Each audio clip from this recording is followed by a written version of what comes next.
Trevor, the traction engine, was enjoying his work in the vicarage orchard. Birds were singing and apples were ripening on the trees. It was a lovely day. "Hello, Trevor," said James. "You look as bright and cheerful as my red paint." "Oh, I am," replied Trevor. "What's that noise?" asked James. "It's the bees," laughed Trevor. "They're all in these boxy things called beehives. I'm taking them to the station. The vicar says his bees make good honey and is giving some of them to his friends." Just then, Boco, the diesel engine, hummed in. "Take care, you two. Don't make the bees angry. They might sting you." James didn't like being told what to do by a diesel, and he buzzed away. "Goodbye, Trevor," called Boco, and set off to see Duck at the next station. Bill and Ben, the tank engine twins, were busy arranging trucks, but they scampered off when they saw Boco.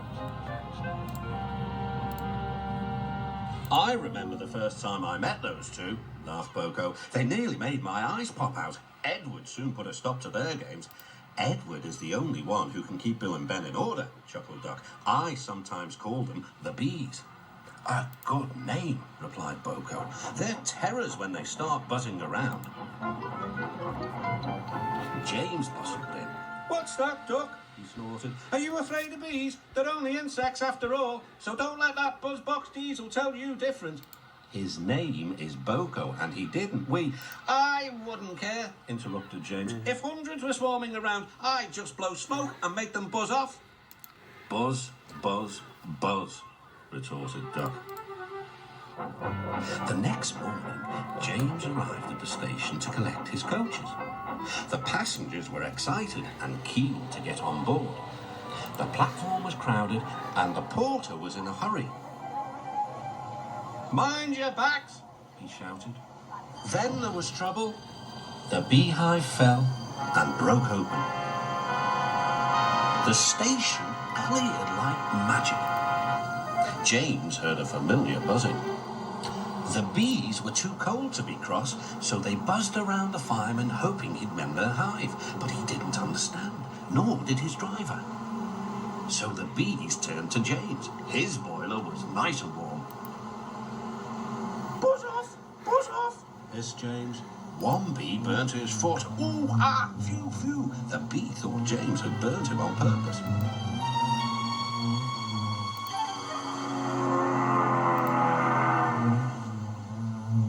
So it stung James right back on the nose.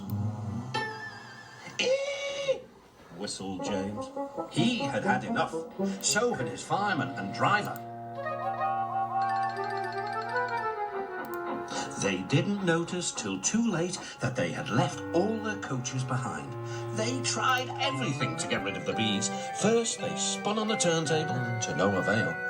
They tried washing them off, but the bees clung harder to James's warm boiler. Then they tried smoking them off by going through a long tunnel. But still the bees wouldn't go away. "It's no good, James," said his driver. "We'll just have to go back to the orchard and fetch another hive." James's reply was drowned by the sound of buzzing. The vicar was waiting anxiously for James. When he arrived, the bees swarmed straight into their new home. "Come on, James," said his driver. "What you need now is a good hose down." Later that evening, James was resting in the shed when the vicar came to see him. "Thank you for saving my bees," he said. "It's a pity it's not Christmas. Then we could call you James the Red-Nosed Engine." Everyone laughed, even James. But instead they decided to call James the Bee's Knees, which means they thought he was more useful than ever.